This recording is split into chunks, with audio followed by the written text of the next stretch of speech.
ನಮಸ್ತೆ ವೀಕ್ಷಕರೇ, ಶುಭೋದಯ. ಜಾತಕ ಫಲ ಕಾರ್ಯಕ್ರಮಕ್ಕೆ ಸ್ವಾಗತ. ನಾನು ಪ್ರಗತಿ ಜೈರಾಮ್. ಇವತ್ತಿನ ಜಾತಕ ಫಲ ಕಾರ್ಯಕ್ರಮದಲ್ಲಿ ಈ ದಿನದ ವಿಶೇಷತೆಯ ಜೊತೆಗೆ 12 ರಾಶಿಗಳ ಫಲಾಫಲ ಹೇಗಿದೆ ಅಂತ ನೋಡ್ತಾ ಹೋಗೋಣ. ಹಾಗೆ ನೀವು ಕಳುಹಿಸಿರುವಂತಹ ಸಂದೇಶಗಳತ್ತ ಸಹ ಗಮನ ಹರಿಸಲಾಗುತ್ತೆ. ಮೊದಲಿಗೆ ಪ್ರಾಜ್ಞರಾದ ಶ್ರೀಕಂಠ ಶಾಸ್ತ್ರಿಗಳನ್ನ ಕಾರ್ಯಕ್ರಮಕ್ಕೆ ಸ್ವಾಗತಿಸೋಣ. ಶಾಸ್ತ್ರಿಗಳೇ ನಮಸ್ಕಾರ, ಕಾರ್ಯಕ್ರಮಕ್ಕೆ ಸ್ವಾಗತ. ನಮಸ್ಕಾರಗಳು. ಶಾಸ್ತ್ರಿಗಳೇ, ಮೊದಲಿಗೆ ಈ ದಿನದ ವಿಶೇಷತೆ ಬಗ್ಗೆ ನಮ್ಮ ವೀಕ್ಷಕರಿಗೆ ತಿಳಿಸ್ಕೊಡಿ. ಶ್ರೀ ಗುರುಭ್ಯೋ ನಮಃ. ಹರಿ ಓಂ. ಮೂರ್ತಿತ್ವೇ ಪರಿಕಲ್ಪಿತ ಶಶಿಭೃತೌ ವರ್ತ್ಮ ಪುನರ್ಜನ್ಮನ ಆತ್ಮೇ ಚಾತ್ಮವಿದಾಂ ಕರ್ತುಶ್ಚ ಯಜತಾಂ ಭರತ ಅಮರಜ್ಯೋತಿಷಾಂ ಲೋಕಾನಾಂ ಪ್ರಳಯೋದ್ಭವ ಸ್ಥಿತಿ ವಿಭಶ್ಚಾನೇಕಥಾಯ ಶ್ರಿತೌ ವಾಚನ್ನ ಸದ್ದದಾತ್ವನೇಕ ಕಿರಣಃ ತ್ರೈಲೋಕ್ಯ ದೀಪೋ ರವಿಃ. ಸಮಸ್ತ ವೀಕ್ಷಕರಿಗೆ ಶುಭೋದಯ, ಶುಭ ಬೆಳಗು. ಈ ದಿನದ ಸಂದೇಶಗಳನ್ನು ಪರಿಶೀಲಿಸುವ ಪೂರ್ವದಲ್ಲಿ ಇವತ್ತಿನ ಪಂಚಾಂಗವನ್ನು ಗಮನಿಸಿಕೊಳ್ಳೋಣ. ಶ್ರೀ ವಿಶ್ವಾವಸು ಸಂವತ್ಸರ, ದಕ್ಷಿಣಾಯಣ, ವರ್ಷ ಋತು, ಭಾದ್ರಪದ ಮಾಸ, ಕೃಷ್ಣ ಪಕ್ಷವಾಗಿದೆ. ಈ ದಿವಸ ಶನಿವಾರವಾಗಿರತಕ್ಕಂಥದ್ದು, ಚತುರ್ದಶಿ ತಿಥಿ, ಮಖಾ ನಕ್ಷತ್ರ. ಈ ದಿವಸ ಒಂದು ಮಾತಿದೆ, ಯುವಾನಃ ಪಿತರೋ ಯಸ್ಯ ಮೃತಾಃ ಶಸ್ತ್ರೇಣ ವೈ ಹತಾಃ. ಯಾರು ಶಸ್ತ್ರೇಣ ವೈ ಹತಾಃ, ಯುದ್ಧಗಳಲ್ಲಿ, ಶಸ್ತ್ರ ಆಘಾತಗಳಲ್ಲಿ, ವಿಷಾದಿ ಜಂತುಗಳ ಘಾತದಿಂದ ಹೀಗೆ ಅಪಮೃತ್ಯುವಿಗೆ ಈಡಾಗಿದ್ದರೆ ಅವರಿಗೆ ಈ ದಿವಸ ಇದನ್ನು ಘಾತ ಚತುರ್ದಶಿ ಅಂತ ಕರೀತಾರೆ. ಅಂಥವರಿಗೆ ಈ ದಿವಸ ಕಾರ್ಯಗಳನ್ನು ನಿರ್ವಹಿಸಿದರೆ, ಹಾಗೆ ಯಾರು ಅಪಮೃತ್ಯುಗೀಡಾಗಿರ್ತಾರಲ್ಲ ಮನೆಗಳಲ್ಲಿ, ಏನೋ ಆಯ್ತಪ್ಪ ನೀರಿನಲ್ಲಿ ಬಿದ್ದು ಹೋಗ್ಬಿಟ್ರು, ಅಥವಾ ಇನ್ನೇನೋ ಪ್ರಮಾದಕ್ಕೆ ಒಳಗಾಗ್ಬಿಟ್ರು, ಅಥವಾ ಮನೆಗಳಲ್ಲಿ ಯಾವುದೋ ಒಂದು ಹಿಂಸೆ ಪ್ರಾರಬ್ಧಕ್ಕೆ ತುತ್ತಾಗಿದ್ದಾರೆ, ಅಥವಾ ಇನ್ಯಾವುದೋ ಯುದ್ಧ ಇಂಥ ಕಾರ್ಯಗಳಲ್ಲಿ ಹತರಾಗಿಬಿಟ್ಟಿದ್ದಾರೆ, ಅಥವಾ ಇನ್ಯಾನೋ ಬಲಿಯಾಗಿಬಿಟ್ಟಿದ್ದಾರೆ.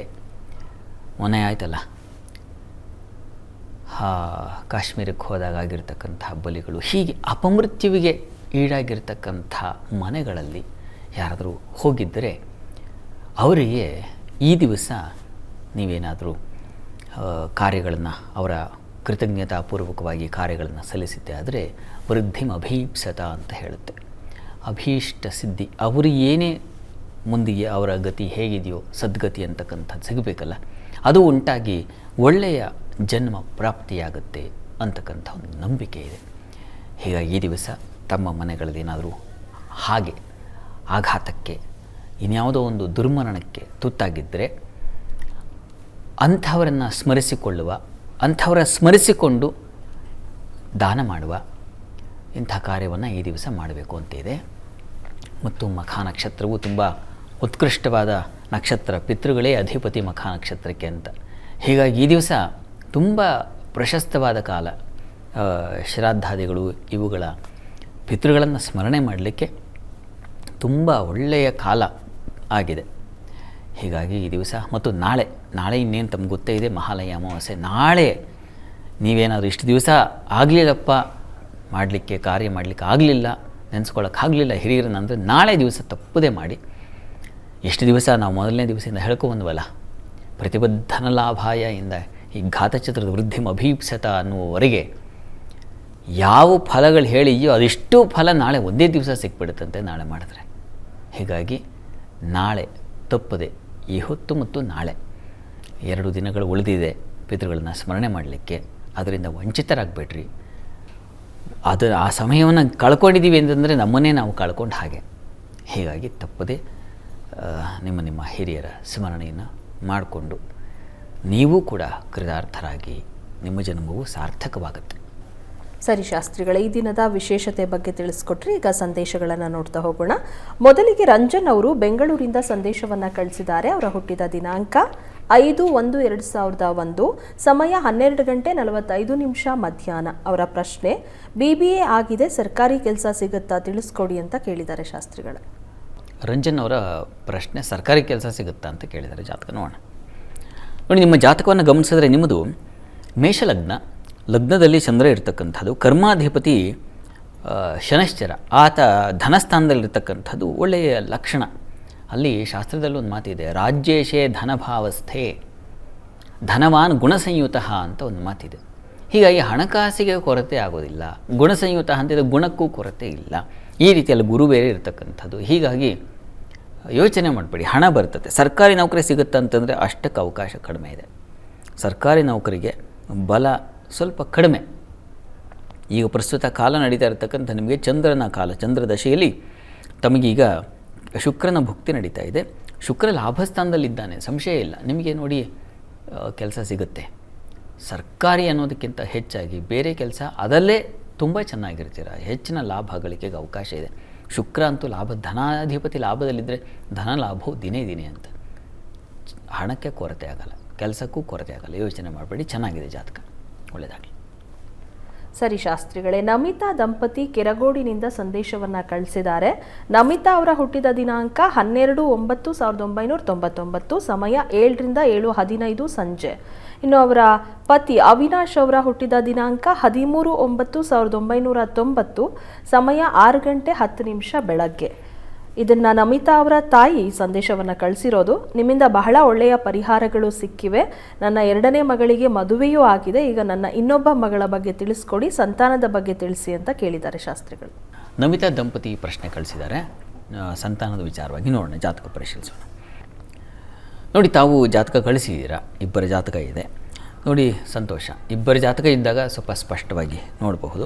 ನೋಡಿ, ಇದು ನಮಿತಾ ತಮ್ಮ ಜಾತಕವನ್ನು ಪರಿಶೀಲಿಸಿದ್ರೆ ತಮ್ಮದು ಮೀನ ಲಗ್ನದಿಂದ ಪಂಚಮ ಮತ್ತು ನವಮ ಸ್ಥಾನ ಗಮನಿಸಿಕೊಂಡಾಗ ನವಮಾಧಿಪತಿ ಕುಜ ತುಂಬ ಚೆನ್ನಾಗಿದ್ದಾನೆ. ಒಳ್ಳೆಯ ಲಕ್ಷಣ, ಒಳ್ಳೆಯ ಫಲ ಇದು ಕೊಡುತ್ತೆ. ಆದರೆ ಪಂಚಮದಲ್ಲಿ ಶುಕ್ರ ರಾಹು ಸೇರಿದ್ದಾರೆ. ರಾಹು ಪಂಚಮದಲ್ಲಿದ್ದರೆ ಸಾಮಾನ್ಯವಾಗಿ ಅದು ಗರ್ಭಸ್ಥಾನ, ಅಲ್ಲಿ ಸ್ವಲ್ಪ ತೊಡಕುಗಳು, ದೋಷಗಳು ನಿಲ್ಲದೆ ಹೋಗ್ತಕ್ಕಂಥದ್ದು, ಈ ರೀತಿಯ ಒಂದು ತೊಂದರೆಯನ್ನು ಸೂಚಿಸುತ್ತೆ. ಹೀಗೆ ರಾಹು ಪಂಚಮದಲ್ಲಿದ್ದಾಗ ಸಾಮಾನ್ಯವಾಗಿ ಒಂದು ಆಶ್ಲೇಷ ಬಲಿ ಮಾಡಿಸೋದು ತುಂಬ ಒಳ್ಳೆಯದು. ಅದರಿಂದ ಸಂತಾನ ವೃದ್ಧಿ ಅಂತಕ್ಕಂಥದ್ದು ಅದಕ್ಕೆ ಏರ್ಪಾಡಾಗುತ್ತೆ ಅಂತ. ಇನ್ನು ನಿಮ್ಮ ಮನೆಯವರ ಜಾತಕವನ್ನು ಪರಿಶೀಲಿಸಿದ್ರೆ ಇದು ಸಿಂಹಲಗ್ನ, ಲಗ್ನದಿಂದ ಪಂಚಮ ಸ್ಥಾನದಲ್ಲಿ ಶನೈಶ್ಚರ ಇದ್ದಾನೆ. ಪಂಚಮದಲ್ಲಿ ಒಂದು ಪಾಪಗ್ರಹ ಇದ್ದರೆ ಅದು ಕೂಡ ಸ್ವಲ್ಪ ಸಂತಾನಕ್ಕೆ ಪ್ರತಿಬಂಧಕ ಅಂತ. 2 ಆರಾಧನೆ ಇದು ಸೂಚಿಸ್ತಾ ಇದೆ. ಒಂದು ಪಿತೃಗಳ ಆರಾಧನೆಯನ್ನು ಮಾಡ್ತಕ್ಕಂಥದ್ದು, ಎರಡನೆಯದು ಸುಬ್ರಹ್ಮಣ್ಯ ಸಂಬಂಧಿನ ಹೇಳಿದ್ನಲ್ಲ ಆಶ್ಲೇಷ ಬಲಿ. ಈ ಆರಾಧನೆಯಿಂದ ಪಿತೃಗಳ ಸ್ಮರಣೆ, ಅವರಿಗೆ ನೀವು ಕಾರ್ಯ ಸಲ್ಲಿಸ್ತಾ ಇದ್ದರೆ ದಯವಿಟ್ಟು ಅದನ್ನು ಅಕಸ್ಮಾತ್ ಏನಾದ್ರು ನಿಂತಿದ್ದರೆ ಅದನ್ನು ನೀವು ಸಲ್ಲಿಸಿ, ಅದರಿಂದ ತುಂಬ ಅನುಕೂಲ ಆಗುತ್ತೆ. ಇನ್ನು ಎರಡನೇದು ಆಶ್ಲೇಷ ಬಲಿ. ನೋಡಿ, ಈ 2 ಆರಾಧನೆಗಳಿಂದ ಖಂಡಿತ ಅವರಿಗೆ ಅನುಕೂಲ ಆಗುತ್ತೆ. ಗಾಬರಿ ಬೇಡ, ಆತಂಕ ಬೇಡ. ಮತ್ತು ಪ್ರತಿ ದಿವಸ ವಿಷ್ಣು ಸಹಸ್ರನಾಮ ಹೇಳಕ್ಕೆ ಹೇಳಿ. ಒಂದು 6 ತಿಂಗಳು ನಿರಂತರವಾಗಿ ಇಬ್ಬರೂ ಕೂಡ ಹೇಳಿದ್ರೆ ತುಂಬ ಒಳ್ಳೆಯದು. ಇದು ತುಂಬ ಸಹಾಯವಾಗುತ್ತೆ. ಈ ಒಂದು ಪರಿಹಾರದಿಂದ ನಿಮಗೆ ಅನುಕೂಲ ಆಗುತ್ತೆ. ಆತಂಕ ಬೇಡ, ಶೀಘ್ರದಲ್ಲಿ ಈ ಒಂದು ಫಲ ನಿಮಗೆ ಇವರಿಗೆ ದಕ್ಕತ್ತೆ. ಒಳ್ಳೆಯದಾಗಲಿ. ಸರಿ ಶಾಸ್ತ್ರಿಗಳೇ, ಇನ್ನು ಅಕ್ಷತಾ ಅವರು ಹಾವೇರಿಯಿಂದ ಸಂದೇಶವನ್ನು ಕಳಿಸಿದ್ದಾರೆ. ಅವರ ಹುಟ್ಟಿದ ದಿನಾಂಕ 29/2/1992, ಸಮಯ 9 ಗಂಟೆ ಬೆಳಗ್ಗೆ. ಅವರ ಪ್ರಶ್ನೆ ಸಂತಾನದ ಬಗ್ಗೆ ತಿಳಿಸಿ ಅಂತ ಕೇಳಿದ್ದಾರೆ ಶಾಸ್ತ್ರಿಗಳು. ಅಕ್ಷತಾ ಅವರ ಪ್ರಶ್ನೆ ಅರ್ಧ ಪ್ರಶ್ನೆ ಕಳಿಸಿದ್ದಾರೆ ಅವರು. ಅವರ ಯಜಮಾನ್ರ ಜಾತಕ ಕಳಿಸಿಲ್ಲ ಅಲ್ವಾ? ಜಾತಕ ನೋಡೋಣ. ನೋಡಿ, ತಮ್ಮದು ಮೀನ ಲಗ್ನದಿಂದ ಪಂಚಮ ನವಮ ಸ್ಥಾನ ಗಮನಿಸ್ಕೊಂಡ್ರೆ 2 ಅಧಿಪತಿಗಳು ಯಥಾ ಪ್ರಕಾರ ಈಗಷ್ಟೇ ಒಂದು ಜಾತಕ ನೋಡಿದ್ವಲ್ಲ, ಆ ರೀತಿಯಲ್ಲಿ ಕುಜ ತುಂಬ ನವಮಾಧಿಪತಿ ತುಂಬ ಚೆನ್ನಾಗಿದ್ದಾನೆ, ಉಚ್ಚ ಸ್ಥಾನದಲ್ಲಿದ್ದಾನೆ. ಪಂಚಮಾಧಿಪತಿ ಚಂದ್ರ ರಾಹುಯುಕ್ತನಾಗಿದ್ದಾನೆ. ಇದು ಅರ್ಧ ಫಲ. ನಿಮ್ಮ ಮನೆಯವ್ರ ಜಾತಕವನ್ನು ಕಳಿಸ್ಬೇಕು ನೀವು, ಆಗ ಸ್ಪಷ್ಟವಾಗಿ ಗಮನಿಸ್ಕೊಳ್ಳಿಕ್ಕೆ ಸಾಧ್ಯ ಆಗುತ್ತೆ. ಇದರ ಪ್ರಕಾರ ನವಮದಲ್ಲಿ ರಾಹು ಚಂದ್ರಯುಕ್ತನಾಗಿದ್ದರೆ ಇದು ಲಲಿತಾರಾಧನೆಯಿಂದ ಅನುಕೂಲ ಆಗುತ್ತೆ. ಒಂದು ಪ್ರಾರ್ಥನೆ ಮಾಡಿ ಅವ್ರದ್ದು ಕಳಿಸಿ ಸ್ಪಷ್ಟ ಉತ್ತರವನ್ನು ಕೊಡಲಿಕ್ಕೆ ಅನುಕೂಲ ಆಗುತ್ತೆ. ಒಳ್ಳೆಯದಾಗಲಿ. ಸರಿ ಶಾಸ್ತ್ರಿಗಳೇ, ಜಯರಾಮ್ ಅವರು ಕೋಲಾರದಿಂದ ಸಂದೇಶವನ್ನು ಕಳಿಸಿದ್ದಾರೆ. ಅವರ ಹುಟ್ಟಿದ ದಿನಾಂಕ 15/8/1989, ಸಮಯ 2 ಗಂಟೆ 30 ನಿಮಿಷ ಮಧ್ಯಾಹ್ನ. ಅವರ ಪ್ರಶ್ನೆ ಏನಾದರೂ ದೋಷಗಳಿದ್ದರೆ ಪರಿಹಾರವನ್ನು ತಿಳಿಸ್ಕೊಡಿ ಅಂತ ಕೇಳಿದ್ದಾರೆ ಶಾಸ್ತ್ರಿಗಳು. ಜಯರಾಮ್ ಅವರ ಪ್ರಶ್ನೆ ಅದು ಏನಾದರೂ ದೋಷ ಇದೆಯಾ ಅಂತ ಕೇಳಿದರೆ ನೋಡೋಣ. ನೋಡಿ, ತಮ್ಮದು ವೃಶ್ಚಿಕ ಲಗ್ನವಾಗಿದೆ. ಪ್ರಸ್ತುತ ಕಾಲವನ್ನು ನೋಡಿಬಿಡೋಣ. ಈಗ ನಿಮಗೆ ನಡೀತಾ ಇರತಕ್ಕಂಥದ್ದು ರಾಹು ದಶೆಯಲ್ಲಿ ಈಗ ಕುಜನ ಭುಕ್ತಿ ನಡೀತಾ ಇದೆ. ಇದು ಕುಜರಾಹು ಸಂಧಿಶಾಂತಿ ಕಾಲ. ಕುಜ ನಿಮ್ಮ ಜಾತಕದಲ್ಲಿ ಕರ್ಮಸ್ಥಾನದಲ್ಲಿದ್ದಾನೆ, ರಾಹು ಚತುರ್ಥದಲ್ಲಿದ್ದಾನೆ. ಹೀಗಾಗಿ ಸಂಧಿಶಾಂತಿ ಕಾಲ ಇದು. ಏನು ದೋಷ ಅಂದರೆ ಸಂಧಿಶಾಂತಿಯೇ ದೋಷ. ಹೀಗಾಗಿ ರಾಹು ಬೃಹಸ್ಪತಿ ಸಂಧಿಶಾಂತಿ. ಬೃಹಸ್ಪತಿ 8ನೇ ಮನೆಯಲ್ಲಿದ್ದಾನೆ. ಅಷ್ಟಮದಲ್ಲಿದ್ದಾಗ ಸ್ವಲ್ಪ ಮಟ್ಟಿಗೆ ಭಯ, ಆತಂಕ, ನಷ್ಟ, ಕಷ್ಟ, ವ್ಯಥೆ ಇವುಗಳನ್ನು ತಂದು ಕೊಟ್ಬಿಡ್ತಾನೆ. ಅದೊಂದು ತಿರುವು. ಟರ್ನಲ್ಲಿ ಏನಿದೆಯಪ್ಪ, ಆ ಕಡೆ ಏನಿದೆ ಅಂತ ನಾವೀಗ ಗಾಡಿ ಟರ್ನ್ ಮಾಡುವಾಗ ಯಾವ ಕಡೆಗೆ ರೈಟೋ ಲೆಫ್ಟೋ ತೊಗೋಬೇಕಲ್ಲ, ತೊಗೊಳ್ಳುವಾಗ ಏಕದಮ್ ಲೆಫ್ಟೋ ಏಕದಮ್ ರೈಟೋ ಇದ್ದರೆ ನಿಧಾನಕ್ಕೆ ಟರ್ನ್ ಆಗ್ತೀವಿ. ಯಾಕೆಂದರೆ ಆ ಕಡೆಯಿಂದ ಯಾವ ವಾಹನ ಬಂದು ಹೊಡೆದ್ಬಿಡುತ್ತೋ ಆ ಭಯ, ಅಥವಾ ಏನಿದೆಯೋ ಆ ಕಡೆ ಗೊತ್ತಿಲ್ಲ. ಇಲ್ಲಿ ಹಾಗೆ ಅಷ್ಟಮ ಸ್ಥಾನದಲ್ಲಿ ರಾಹು ಗುರು ಇದ್ದಾನೆ. ಹೀಗಾಗಿ ನಿಮ್ಮ ತಿರುವಿನಲ್ಲಿ ಒಂದು ಆತಂಕ, ಕಂಟಕ ಇದೆ. ಹೀಗಾಗಿ ದಯವಿಟ್ಟು ಈ ಶಾಂತಿಯನ್ನು ಮಾಡಿಸಿ. ಇದು ನಿಮ್ಮ ಬದುಕಿಗೆ ಆ ಆತಂಕವನ್ನು ತಪ್ಪಿಸುತ್ತೆ. ಆಮೇಲೆ ದಾರಿ ಸ್ವಲ್ಪ ಸುಲಭ ಆಗುತ್ತೆ. ಒಳ್ಳೆಯದಾಗಲಿ. ಸರಿ ಶಾಸ್ತ್ರಿಗಳೇ, ಇನ್ನು ಆರ್ಯ ಅವರು ಕಾರವಾರದಿಂದ ಸಂದೇಶವನ್ನು ಕಳಿಸಿದ್ದಾರೆ. ಅವರ ಹುಟ್ಟಿದ ದಿನಾಂಕ 1/2/2005, ಸಮಯ 1:20 ಮಧ್ಯಾಹ್ನ. ಅವರ ಪ್ರಶ್ನೆ, ಎಂಜಿನಿಯರಿಂಗ್ ಆಗಿದೆ, ಶಿಕ್ಷಣ ಮತ್ತು ಕೆಲಸದ ಬಗ್ಗೆ ತಿಳಿಸಿ ಅಂತ ಕೇಳಿದ್ದಾರೆ ಶಾಸ್ತ್ರಿಗಳೇ. ಆರ್ಯ ಅವರ ಪ್ರಶ್ನೆ ಇಂಜಿನಿಯರಿಂಗ್ ಆಗಿದೆ, ಕೆಲಸದ ಬಗ್ಗೆ ಕೇಳಿದ್ದಾರೆ. ನೋಡೋಣ. ನೋಡಿ, ತಮ್ಮದು ವೃಷಭ ಲಗ್ನ. ಲಗ್ನದಿಂದ ಕರ್ಮಾಧಿಪತಿ ಶನೈಶ್ಚರ ನಿಮ್ಮ ಜಾತಕದಲ್ಲಿ ಧನಸ್ಥಾನದಲ್ಲಿದ್ದಾನೆ. ಪ್ರಾರಂಭದಲ್ಲಿ ಹೇಳಿದ್ನಲ್ಲ, ರಾಜ್ಯೇಶೇ ಧನಭಾವಸ್ಥೆ ಜಾತೋ ಧನಗುಣಾನ್ವಿತ ಅಂತ. ಹೀಗಾಗಿ ಹಣಕಾಸಿಗೆ ಕೊರತೆ ಆಗೋದಿಲ್ಲ. ಯೋಚನೆ ಮಾಡಬೇಡಿ, ಕೆಲಸ ಸಿಗುತ್ತೆ, ಆತಂಕ ಬೇಡ. ಪ್ರಸ್ತುತ ನಿಮಗೆ ನಡೀತಾ ಇರತಕ್ಕಂಥ ಟೈಮ್ ಗುರುದಶೆಯಲ್ಲಿ ಈಗ ಶನೈಶ್ಚರನ ಕಾಲ ನಡೀತಾ ಇದೆ. ಈಗ ಕಾಲ ಚೆನ್ನಾಗಿದೆ. ಶನೈಶ್ಚರನಿಗೆ ನಿಮ್ಮ ಜಾತಕದಲ್ಲಿ ಅನುಕೂಲ ಸ್ಥಿತಿಯಲ್ಲಿದ್ದಾನೆ. ಹೀಗಾಗಿ ನೀವು ಪ್ರಯತ್ನ ಮಾಡಬೇಕಷ್ಟೆ. ಪ್ರಯತ್ನ ಮಾಡಿ, ಪ್ರಯತ್ನಕ್ಕೆ ಫಲ ಇದೆ, ಸಿಗತ್ತೆ. ಒಳ್ಳೆಯದಾಗಲಿ. ಶಾಸ್ತ್ರಿಗಳೇ, ಈ ದಿನ 12 ರಾಶಿಗಳ ಫಲಾಫಲ ಯಾವ ರೀತಿಯಾಗಿದೆ? 12 ರಾಶಿಗಳ ಫಲಾಫಲ ತಿಳಿಯುವ ಮುನ್ನ ಈ ಹೊತ್ತಿನ ಗ್ರಹಸ್ಥಿತಿಯನ್ನು ಗಮನಿಸ್ಕೊಳ್ಳೋದಾದರೆ, ಮಿಥುನ ರಾಶಿಯಲ್ಲಿ ಗುರು ಇರ್ತಕ್ಕಂಥದ್ದು, ಸಿಂಹರಾಶಿಯಲ್ಲಿ ಚಂದ್ರ, ಶುಕ್ರ ಹಾಗೂ ಕೇತು ಯುತಿಯನ್ನು ನೋಡ್ತಾ ಇದ್ದೀವಿ. ಇನ್ನು ಕನ್ಯಾ ರಾಶಿಯಲ್ಲಿ ರವಿ, ಬುಧ ಅಲ್ಲಿ ಮಾಂದ್ಯವುದಿಯಾಗಿದೆ ಈ ದಿವಸ. ಇನ್ನು ಕುಜ ಇರತಕ್ಕಂಥದ್ದು ತುಲಾ ರಾಶಿಯಲ್ಲಿ. ಇನ್ನು ರಾಹು ಶನೈಶ್ಚರ ಯಥಾ ಪ್ರಕಾರ ಕುಂಭಮೀನಗಳಲ್ಲಿದ್ದಾರೆ. ಹೀಗಿರುವಾಗ 12 ರಾಶಿಗಳ ಫಲಾಫಲ ತಿಳಿತಾ ಹೋಗೋಣ. ಮೊದಲಿಗೆ ಮೇಷರಾಶಿ. ಮೇಷರಾಶಿಯವರಿಗೆ ಈ ದಿವಸ ನೋಡಿ, ಸ್ಕಿನ್ ರಿಲೇಟೆಡ್ ಸ್ವಲ್ಪ ಸಮಸ್ಯೆ ಉಂಟಾಗಬಹುದು. ಏನು ಅಲರ್ಜಿ ಆಗ್ತಕ್ಕಂಥದ್ದು ಅಥವಾ ಈಚಿಂಗ್ ಈ ರೀತಿಯಲ್ಲಿ ಸ್ವಲ್ಪ ಸಮಸ್ಯೆ ಉಂಟಾಗಬಹುದು. ಸ್ವಲ್ಪ ಹುಷಾರು. ಇನ್ನು ಸಾಲದ ವಿಚಾರದ ಸ್ವಲ್ಪ ಎಚ್ಚರವಾಗಿರಿ. ಸಾಲದ ಒಂದು ಸುಳಿಗೆ ಸಿಕ್ಕಾಕೊಳ್ಳೋ ಸಾಧ್ಯತೆಯೂ ಸೂಚಿಸ್ತಾ ಇದೆ. ಹೆಣ್ಣುಮಕ್ಕಳಿಗೆ ಸ್ವಲ್ಪ ಮಟ್ಟಿಗೆ ಮನಸ್ಸು ಸ್ವಲ್ಪ ಮಂಕಾಗುತ್ತೆ, ಬುದ್ಧಿಶಕ್ತಿ ಕಳೆದು ಹೋಗುತ್ತೆ, ಆಲೋಚನಾ ಶಕ್ತಿ ಕಳ್ಕೊಂಡು ಬಿಡ್ತೀರಾ, ಆ ರೀತಿಯಲ್ಲಿದೆ. ಮಕ್ಕಳ ವಿಚಾರದಲ್ಲಿ ಸ್ವಲ್ಪ ಅತಿಯಾದ ವಾತ್ಸಲ್ಯ, ಅತಿಯಾದ ಪ್ರೇಮ ಇದು ನಿಮಗೆ ತೊಂದರೆ ಮಾಡೋ ಸಾಧ್ಯತೆ ಇದೆ ಇವರೇ ಈ ದಿವಸ. ಆ ಮಮಕಾರಕ್ಕೆ ಒಳಗಾಗಬೇಡಿ, ಎಚ್ಚರವಾಗಿರಿ. ಇನ್ನು ಉಳಿದ ಹಾಗೆ ಕೆಲಸದಲ್ಲಿ ಸ್ವಲ್ಪ ಪ್ರೆಷರ್ ಇದೆ ಈ ದಿವಸ. ಸೇವಕರು, ಸಹಾಯಕರಿಂದ ಸ್ವಲ್ಪ ಮಟ್ಟಿಗೆ ಅನುಕೂಲ ಇದೆ. ಅನ್ನೋ ಒಂದು ಕೆಲಸ ಆಗಬೇಕು ಯಾರಿಗೂ ಹೇಳಿದ್ರೆ ಅಚ್ಚುಕಟ್ಟಾಗಿ ಕೆಲಸ ಆಗುತ್ತೆ ಈ ದಿವಸ, ಆತಂಕ ಬೇಡ. ಪ್ರಾರ್ಥನೆಗೆ ಈ ದಿವಸ ಹಿರಿಯರ ಸ್ಮರಣೆ ಜೊತೆಗೆ ಲಲಿತಾ ಪ್ರಾರ್ಥನೆ ಮಾಡಿ. ಇನ್ನು ವೃಷಭ ರಾಶಿಯವರಿಗೆ ಈ ದಿವಸ ನೋಡಿ, ನಿಮಗೆ ಮಾತಿನ ಬಲ ತುಂಬ ಚೆನ್ನಾಗಿದೆ, ಆದರೆ ಬುದ್ಧಿ ಮಂಕಾಗಿರುತ್ತೆ ಈ ದಿವಸ. ಆಲೋಚನಾ ಶಕ್ತಿ ಯಾವುದೋ ಒಂದು ಮುಖ್ಯವಾದ ನಿರ್ಣಯ ತಗೊಳ್ಳುವಾಗ, ಯಾವುದೋ ಒಂದು ಸಭೆ, ಮೀಟಿಂಗ್ ಇಂಥ ಕಡೆ ಸ್ವಲ್ಪ ಎಚ್ಚರವಾಗಿರಬೇಕಾಗತ್ತೆ ಈ ದಿವಸ. ಇನ್ನು ಉಳಿದ ಹಾಗೆ ಈ ದಿವಸ ನಿಮಗೂ ಕೂಡ ಮಕ್ಕಳಿಂದ ಸ್ವಲ್ಪ ಅಸಮಾಧಾನ ಸೂಚಿಸ್ತಾ ಇದೆ. ಸ್ತ್ರೀಯರಿಗೆ ಪ್ರಯಾಣದಲ್ಲಿ ಸ್ವಲ್ಪ ತೊಂದರೆ ಆಗಬಹುದು, ಹುಷಾರು. ನಿಮ್ಮ ಸ್ನೇಹಿತರ ಜೊತೆಗೇ ಎಲ್ಲೋ ಪ್ರಯಾಣವೋ ಮತ್ತೊಂದು ಇದ್ದರೆ ಅವರ ಜೊತೆಗೇ ಏನೋ ಕಲಹ, ಭಿನ್ನಾಭಿಪ್ರಾಯ ಈ ರೀತಿಯ ಒಂದು ಮನಸ್ತಾಪಗಳು ಬರೋ ಸಾಧ್ಯತೆ ಇದೆ, ಎಚ್ಚರ ವಹಿಸಿ. ಇನ್ನು ವೃತ್ತಿಯಲ್ಲೆಲ್ಲ ತುಂಬ ಚೆನ್ನಾಗಿದೆ. ಕೆಲಸ ಕಾರ್ಯಗಳಿಗೆ ಹೋಗ್ತಾ ಇದ್ದರೆ ಅಕಸ್ಮಾತ್ ಏನು ಯಾವುದೇ ಒತ್ತಡ ಇಲ್ಲದೆ ಅನುಕೂಲದ ವಾತಾವರಣ ಚೆನ್ನಾಗಿದೆ. ಪ್ರಾರ್ಥನೆಗೆ ಈ ದಿವಸ ಗ್ರಾಮ ದೇವತಾ ದರ್ಶನ ಮಾಡಿ, ಅಮ್ಮನವರ ಸನ್ನಿಧಾನಕ್ಕೆ ಸ್ವಲ್ಪ ತುಪ್ಪ ದಾನ ಮಾಡಿದ್ರೆ ಬಹಳ ಒಳ್ಳೆಯದು ಈ ದಿವಸ. ಇನ್ನು ಮಿಥುನ ರಾಶಿಯವರಿಗೆ ಈ ದಿವಸ ಪ್ರಯಾಣದಲ್ಲಿ ಸ್ವಲ್ಪ ತೊಂದರೆ ಸೂಚಿಸ್ತಾ ಇದೆ, ಹುಷಾರಾಗಿರಿ. ನೀರಿನ ಸಮಸ್ಯೆಗಳು, ನೀರಿನ ಕಂಟಕಗಳು ಎದುರಾಗಬಹುದು, ಎಚ್ಚರ ವಹಿಸಿ. ಜೊತೆಗೆ ದಿವಸ ಹಳ್ಳಿಗಳಲ್ಲಿ ನೋಡಿ ವಾತಾವರಣ ಸ್ವಲ್ಪ ಕಹಿಯಾಗಿರ್ತದೆ. ಯಾರ್ದು ಉಸಾಬರಿ ನಿಮ್ಮ ತಲೆ ಮೇಲೆ ಬಂದುಬಿಡುತ್ತೆ, ಅಥವಾ ಇನ್ನೇನೋ ಒಂದು ಇನ್ನೊಬ್ಬರ ಮನೆ ಜಗಳ ಬಿಡಿಸೋಕೆ ನೀವೇ ಒದ್ದಾಡೋದು, ಈ ರೀತಿಯ ಪ್ರಾಬ್ಲಮ್ಗಳಾಗೋ ಸಾಧ್ಯತೆ ಹೆಚ್ಚಾಗಿದೆ. ಇನ್ನು ಸ್ವಲ್ಪ ಸ್ತ್ರೀಯರಿಗೆ ಭಯ, ಆತಂಕ ಇದನ್ನು ಸೂಚಿಸ್ತಾ ಇದೆ. ಅಚಾನಕ್ ಬರ್ತಕ್ಕಂಥ ಯಾವುದೋ ಒಂದು ತೊಂದರೆ ಅದನ್ನು ಎದುರಿಸೋದು ಕಷ್ಟ ಆಗಿಬಿಡುತ್ತೆ, ಸ್ವಲ್ಪ ಭಯಗೊಳ್ತೀರಾ ಈ ದಿವಸ. ದುರ್ಗಾ ಪ್ರಾರ್ಥನೆ ಮಾಡಿ. ಇನ್ನು ಕರ್ಕಟಕ ರಾಶಿಯವರಿಗೆ ದಿವಸ ಸ್ವಲ್ಪ ಹಣ ವ್ಯಯ, ಕುಟುಂಬದಲ್ಲಿ ನಷ್ಟಗಳು, ಕುಟುಂಬದವ್ರ ಜೊತೆಗೆ ಕಲಹದ ವಾತಾವರಣ, ಸ್ತ್ರೀಯರ ನಡುವೆ ಪರಸ್ಪರ ಸ್ತ್ರೀಯರು ಕಿತ್ತಾಡಿಕೊಳ್ಳೋ ಸಂದರ್ಭ ಎದುರಾಗಬಹುದು ಈ ದಿವಸ. ಹಣಕಾಸಿಗೆ ಸ್ವಲ್ಪ ಏರುಪೇರಾಗಬಹುದು, ಹಣಕಾಸಿನ ವಿಚಾರದಲ್ಲಿ ಎಚ್ಚರ ವಹಿಸಬೇಕು ಇಷ್ಟು. ಇನ್ನು ಉಳಿದ ಹಾಗೆ ದಿವಸ ಸ್ವಲ್ಪ ಗಂಟಲು ಬಾಧೆ ಸೂಚಿಸ್ತಾ ಇದೆ. ಕೊರಳಿನ ಭಾಗದಲ್ಲಿ ಸ್ವಲ್ಪ ತೊಂದರೆ ಆಗಬಹುದು, ಎಚ್ಚರ ವಹಿಸಿ. ನಂಬಿಕೆ ಕಳೆದು ಹೋಗಿಬಿಡ್ತಕ್ಕಂಥ ಒಂದು ಘಟನೆ ನಡೆಯುತ್ತೆ, ಈ ಥರ ಇದೆ, ಸ್ವಲ್ಪ ಹುಷಾರು. ವೃತ್ತಿಯಲ್ಲಿ ಸ್ವಲ್ಪ ಪರವಾಗಿಲ್ಲ. ಪ್ರಾರ್ಥನೆಗೆ ಈ ದಿವಸ ಆಂಜನೇಯನ ಪ್ರಾರ್ಥನೆ ಮಾಡಿ. ಇನ್ನು ಸಿಂಹರಾಶಿ, ಸಿಂಹರಾಶಿಯವರಿಗೆ ಈ ದಿವಸ ಆರೋಗ್ಯ ಸ್ವಲ್ಪ ವ್ಯತ್ಯಾಸ ಆಗುತ್ತೆ. ಕೆಲಸ ಕಾರ್ಯಗಳಲ್ಲಿ ಹೆಚ್ಚಿನ ಪ್ರೆಷರ್ ಬಿದ್ದುಬಿಡುತ್ತೆ. ಎಲ್ಲ ಕೆಲಸ ಒಬ್ಬರು ತಲೆ ಮೇಲೆ ಬಿದ್ದುಬಿಡೋದು, ಅದು ಕೆಲಸ ಮಾಡಲಿಕ್ಕೆ ಆಗಲ್ಲ. ಹಾಗೆ ಆವಾಗ ಪೇಷನ್ಸ್ ಹೊರಟಾಗುತ್ತೆ, ಕೋಪ ಬಂದುಬಿಡುತ್ತೆ. ಇದೆಲ್ಲದಕ್ಕೆ ಕಾರಣ ಆಗುತ್ತೆ. ಅದು ಈ ದಿವಸ ಮನೆ ಕ್ಲೀನ್ ಮಾಡೋದ್ರಿಂದ ಹಿಡಿದು ಏನೋ ಕೆಲಸ ವಹಿಸಿರ್ತೀರ ಇನ್ನೊಬ್ಬರಿಗೆ, ಅದಾಗದೆ ನಿಮ್ಮ ತಲೆ ಮೇಲೆ ಬಿದ್ದುಬಿಡುತ್ತೆ. ಆ ಕೆಲಸನೂ ಮಾಡ್ತಕ್ಕಂಥದ್ದು. ಹೀಗೆ ಪ್ರೆಷರ್ ಜಾಸ್ತಿ ಆಗೋ ಸಾಧ್ಯತೆ ಇದೆ. ಇನ್ನು ಕುಟುಂಬದಲ್ಲೂ ಅಷ್ಟೇ ಸ್ವಲ್ಪ ಮಟ್ಟಿಗೆ ಬೆಂಕಿಯ ವಾತಾವರಣ, ಗೋಡೆಗಳಿಗೂ ಹೊತ್ಕೊಂಡ್ಬಿಟ್ಟಿರುತ್ತೆ. ಅಂದರೆ ಬೆಂಕಿ ಅಂತಲ್ಲ, ಆ ವಾತಾವರಣ ಹಾಗಿರುತ್ತೆ. ಏನು ಮುಟ್ಟಿದ್ರು ಬಿಸಿ, ಆ ರೀತಿಯಲ್ಲಿರ್ತಾರೆ. ಹುಷಾರು. ಏನೋ ಈ ದಿವಸ ನಿಮಗೆ ಆಹಾರದಲ್ಲೂ ಅಷ್ಟೇ ಸ್ವಲ್ಪ ವ್ಯತ್ಯಾಸ ಮಾಡ್ಕೊಳ್ತೇವೆ. ಹೊತ್ತಿಗೆ ಸರಿಯಾಗಿ ಊಟ ಮಾಡೋಕ್ಕೆ ಆಗದೆ ಹೋಗಿಬಿಡುತ್ತೆ. ಲೇಟಾಗಿ ಊಟ ಮಾಡ್ತಕ್ಕಂಥದ್ದು, ತನ್ಮೂಲಕ ಗ್ಯಾಸ್ಟ್ರಿಕ್ಕು ಮತ್ತೊಂದು ಈ ರೀತಿಯಲ್ಲಿ ಬಾಧೆ ಹೆಚ್ಚಾಗೋ ಸಾಧ್ಯತೆ ಇದೆ.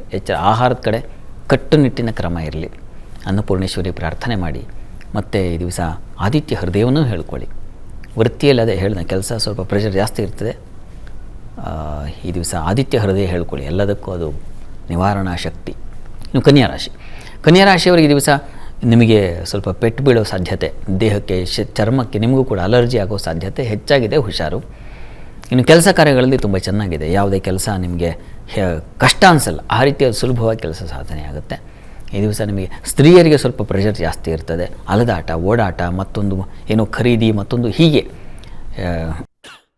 ಮಾರ್ಕೆಟ್ಗೆ 2-3 ಸಲ ಹೋಗಿ ಬರಬೇಕಾದ ಪರಿಸ್ಥಿತಿ. ಹತ್ತಂದೇ ಬಿಟ್ಟು ಬಂದೆ ಮತ್ತೆ ಹೋಗು, ಹತ್ತಂದೇ ಇತ್ತನೆ ಹೀಗೆ ಅಲದಾಟ ಆಗಿಬಿಡುತ್ತೆ ಈ ದಿವಸ.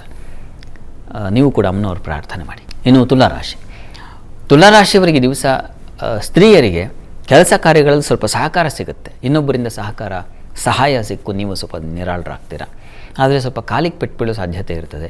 ಕಾಲಿಗೆ ಪೆಟ್ಟು ಬಿದ್ದು ನೀವು ಮೂಲೆ ಕೂತ್ಕೊಳ್ಳೋ ಸಾಧ್ಯತೆಯೂ ಇರ್ತದೆ. ಹುಷಾರಾಗಿ ಓಡಾಡಿ. ಇನ್ನು ಕೆಲಸ ಕಾರ್ಯಗಳಲ್ಲಿ ಸ್ವಲ್ಪ ಮಟ್ಟಿಗೆ ಅನುಕೂಲದ ವಾತಾವರಣ ಇದೆ. ಸಂಗಾತಿಯಲ್ಲಿ ಸ್ವಲ್ಪ ಮಟ್ಟಿಗೆ ಸಾಮರಸ್ಯದ ವಾತಾವರಣ ಖಂಡಿತ ಇದೆ. ಶ್ರದ್ಧೆ, ಪಿತೃಕಾರ್ಯ ಇತ್ಯಾದಿಗಳಲ್ಲಿ ಒಂದು ನಂಬಿಕೆ, ಶ್ರದ್ಧೆಯೂ ಉಂಟಾಗುತ್ತೆ. ಈ ದಿವಸ ನೀವು ದುರ್ಗಾ ಕವಚ ಅದನ್ನು ಹೇಳ್ಕೊಳ್ಳೋದು ಬಹಳ ಒಳ್ಳೆಯದು. ಇನ್ನು ವೃಶ್ಚಿಕ ರಾಶಿ, ಕೆಲಸ ಕಾರ್ಯಗಳಲ್ಲಿ ಸ್ವಲ್ಪ ಕಡಿಮೆ ಬಲ ಇದೆ. ಅಂದರೆ ಸ್ತ್ರೀಯರಿಗೆ ಕೆಲಸದ ಪ್ರೆಷರ್ ನಿಮಗೂ ಜಾಸ್ತಿ ಆಗುತ್ತೆ. ಕೆಲಸ ತೋಚದೆ ಹೋಗಿಬಿಡುತ್ತೆ. ಅಲ್ಲಿ ಏನು ಕೆಲಸ ಮಾಡಬೇಕು ಅನ್ನೋದು ತೋಚಿದೆ ಒಂದು ಮನಸ್ಥಿತಿ ಕಳ್ಕೊಂಡ್ಬಿಡ್ತೀರ. ತನ್ಮೂಲಕ ಕೆಲಸದಲ್ಲಿ ರಾಡಿ ಆಗೋ ಸಾಧ್ಯತೆ ಇದೆ. ಹುಷಾರು. ಇನ್ನು ಈ ದಿವಸ ಬೇರೆ ಬೇರೆ ವಹಿವಾಟು ತುಂಬ ಚೆನ್ನಾಗಿ, ವ್ಯಾಪಾರಿಗಳಿಗೆ ತುಂಬ ಚೆನ್ನಾಗಿದೆ, ತೊಂದರೆ ಇಲ್ಲ. ಈ ದಿವಸ ನಿಮ್ಮ ಮಕ್ಕಳಿಂದ ಸ್ವಲ್ಪ ಸಹಕಾರ ಸಿಗುತ್ತೆ. ಈ ದಿವಸ ಪ್ರಾರ್ಥನೆಗೆ ದಿವಸ ಅಮ್ಮನವರ ಸನ್ನಿಧಾನಕ್ಕೆ ಸ್ವಲ್ಪ ಕ್ಷೀರ ಸಮರ್ಪಣೆ, ಹಾಲಿನ ಸಮರ್ಪಣೆ ಮಾಡಿ. ಇನ್ನು ಧನುರಾಶಿ, ಧನುರಾಶಿಯವರಿಗೆ ವೃತ್ತಿ ಕೆಲಸ ಕಾರ್ಯಗಳಲ್ಲಿ ಸ್ವಲ್ಪ ತೊಡಕಿದೆ. ಸ್ವಲ್ಪ ವಿಘ್ನಗಳು ಸೂಚಿಸ್ತಾ ಇದೆ. ಆದರೆ ಕೆಲಸ ಸಾಗುತ್ತೆ, ವಿಘ್ನ ಸಹಿತವಾಗಿ ಸಾಗುತ್ತೆ. ಗಣಪತಿ ಪ್ರಾರ್ಥನೆ ಮಾಡ್ಕೊಂಬಿಡಿ ಪ್ರಾರಂಭದಲ್ಲಿ. ಇನ್ನು ಉಳಿದ ಹಾಗೆ ಈ ಲೋಹ ಮತ್ತು ಬೆಂಕಿ ಈ ವಿಚಾರಗಳಲ್ಲಿ ಆ ಕ್ಷೇತ್ರಗಳಲ್ಲಿ ಕೆಲಸ ಮಾಡೋರಿಗೆ ತುಂಬ ಚೆನ್ನಾಗಿದೆ. ಗ್ಯಾರೇಜ್ಗಳಲ್ಲಿ ಆಗಬಹುದು, ಯಾವುದೋ ಎಲೆಕ್ಟ್ರಾನಿಕ್ಸ್, ಎಲೆಕ್ಟ್ರಿಕಲ್ ಇಂಥ ಕ್ಷೇತ್ರಗಳಲ್ಲಿ ಚೆನ್ನಾಗಿದೆ. ಇನ್ನು ಉಳಿದ ಹಾಗೆ ಸ್ನೇಹಿತರ ಸಹಕಾರ ತುಂಬ ಚೆನ್ನಾಗಿದೆ. ಈ ದಿವಸ ದಾಂಪತ್ಯದ ಅನ್ಯೋನ್ಯ ಸಾಮರಸ್ಯ ಭಾವ ತುಂಬ ಚೆನ್ನಾಗಿದೆ. ಪ್ರಾರ್ಥನೆಗೆ ನರಸಿಂಹ ಪ್ರಾರ್ಥನೆ ಮಾಡಿಕೊಳ್ಳಿ. ಇನ್ನು ಮಕರ ರಾಶಿ, ಮಕರ ರಾಶಿಯವರಿಗೆ ಈ ದಿವಸ ವೃತ್ತಿಯಲ್ಲಿ ಕೆಲಸ ಕಾರ್ಯಗಳಲ್ಲಿ ಹೆಚ್ಚಿನ ಬಲ ಕಾಣಲಿಕ್ಕೆ ಅವಕಾಶ ಇದೆ. ಸ್ತ್ರೀಯರಿಗೆ ಸ್ವಲ್ಪ ಅಸಮಾಧಾನ ಕಾಣ್ತಾ ಇದೆ. ನಷ್ಟತೆ ಸೂಚಿಸ್ತಾ ಇದೆ. ಹುಷಾರು. ಕೆಲಸಗಳಲ್ಲಿ ಏನೋ ಒಂದು ನಷ್ಟ ಕಳ್ಕೊಳ್ಳೋ ಸಾಧ್ಯತೆಯನ್ನು ಸೂಚಿಸ್ತಾ ಇದೆ.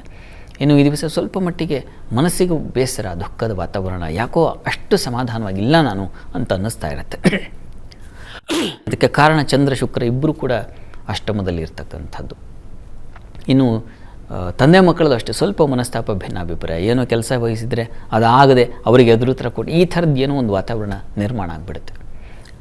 ವಿಷ್ಣುವಿನ ಪ್ರಾರ್ಥನೆ ಮಾಡಿ. ಇನ್ನು ಕುಂಭರಾಶಿ, ಕುಂಭರಾಶಿಯವರಿಗೆ ಸ್ತ್ರೀಯರಿಗೆ ಸ್ವಲ್ಪ ಅಸಮಾಧಾನದ ದಿವಸ ಇದೆ. ಕೆಲಸ ಕಾರ್ಯಗಳಲ್ಲಿ ಸ್ವಲ್ಪ ಮನಸ್ತಾಪ, ಭಿನ್ನಾಭಿಪ್ರಾಯ ಇದೆ. ಈ ದಿವಸ ನಷ್ಟತೆ ಸೂಚಿಸ್ತಾ ಇದೆ. ಸ್ವಲ್ಪ ಏನೋ ಹಿನ್ನಡೆ, ಆತಂಕದ ವಾತಾವರಣ, ಸೋಲು ಈ ರೀತಿಯಲ್ಲಿ ಒಂದು ಸ್ವಲ್ಪ ಕಹಿಯಾಗಿದೆ. ಆದರೆ ನಿಮಗೆ ಗುರುದರ್ಶನ, ಗುರುಗಳ ಮಾರ್ಗದರ್ಶನ, ಗುರು ಸಾನ್ನಿಧ್ಯ, ಅವರನ್ನ ಭೇಟಿ ಆಗ್ತಕ್ಕಂಥದ್ದು ಇದು ತುಂಬ ಒಳ್ಳೆಯದು ನೋಡಿ. ಈ ದಿವಸ ಎಲ್ಲ ತೊಡಕನ್ನು ಬಿಡಿಸುತ್ತೆ. ಸಾಧ್ಯವಾದರೆ ಗುರು ಮಂದಿರಕ್ಕೆ ಹೋಗಿ ಬನ್ನಿ. ಮೀನರಾಶಿಯವರಿಗೆ ಈ ದಿವಸ ಸ್ನೇಹಿತರಿಂದ ತುಂಬ ಸಹಕಾರ ಚೆನ್ನಾಗಿದೆ. ಪ್ರಯಾಣದಲ್ಲಿ ಅನುಕೂಲದ ವಾತಾವರಣ ಇದೆ. ಈ ದಿವಸ ದಾಂಪತ್ಯದಲ್ಲಿ ಮನಸ್ತಾಪ ಸೂಚಿಸ್ತಾ ಇದೆ. ಮನಸ್ತಾಪ, ಭಿನ್ನಾಭಿಪ್ರಾಯಗಳು ಹೆಚ್ಚಾಗಿರ್ತದೆ. ಈ ದಿವಸ ಬಹಳ ಜಾಗ್ರತೆಯಿಂದ ಇರಬೇಕು, ತಾಳ್ಮೆಯಿಂದ ಇರಬೇಕು. ಹೆಣ್ಮಕ್ಳಿಗೆ ಈ ದಿವಸ ಸಾಲ, ಶತ್ರುಗಳ ಬಾಧೆ ಹೆಚ್ಚಾಗಿರ್ತದೆ. ಮನೆಯಲ್ಲೇ ಶತ್ರುಗಳಾಗ್ಬಿಟ್ರಲ್ಲಪ್ಪ ಅಂತ ಅನಿಸುತ್ತೆ, ಮಕ್ಕಳೇ ಶತ್ರುಗಳಾಗ್ಬಿಟ್ರಲ್ಲಪ್ಪ ಅಂತ ಅನಿಸುತ್ತೆ. ಈ ದಿವಸ ಜಾಗ್ರತೆ ವಹಿಸಿ. ಪ್ರಾರ್ಥನೆಗೆ ಲಲಿತಾ ಆರಾಧನೆ, ಲಲಿತಾ ಸಹಸ್ರನಾಮ ಹೇಳ್ಕೊಳ್ಳಿ. ಸರಿ ಶಾಸ್ತ್ರಿಗಳ, ಇವತ್ತಿನ ಸಂಚಿಕೆಯಲ್ಲಿ ಈ ದಿನದ ವಿಶೇಷತೆಯ ಜೊತೆಗೆ 12 ರಾಶಿಗಳ ಫಲಾಫಲದ ಬಗ್ಗೆ ಮಾಹಿತಿ ತಿಳಿಸ್ಕೊಟ್ರಿ. ಹಾಗೆ ಸಂದೇಶ ಕಳಿಸಿದಂಥ ವೀಕ್ಷಕರಿಗೆ ಸಲಹೆ, ಸೂಚನೆ, ಪರಿಹಾರಗಳನ್ನು ಸೂಚಿಸಿದ್ರಿ. ಧನ್ಯವಾದಗಳು. ಸರ್ವೇ ಜನಾಃ ಸುಖಿನೋ ಭವಂತು, ಸಮಸ್ತ ಸನ್ಮಂಗಳಾನಿ ಭವಂತು. ಎಲ್ಲರಿಗೂ ಶುಭವಾಗಲಿ. ವೀಕ್ಷಕರೇ, ಇದಾಗಿತ್ತು ಇವತ್ತಿನ ಜಾತಕ ಫಲ ಕಾರ್ಯಕ್ರಮ. ನೇರ ದಿಟ್ಟ ನಿರಂತರ ಸುದ್ದಿಗಾಗಿ ನೋಡ್ತಾ ಇರಿ ಏಷ್ಯಾ ನೆಟ್ ಸುವರ್ಣ ನ್ಯೂಸ್.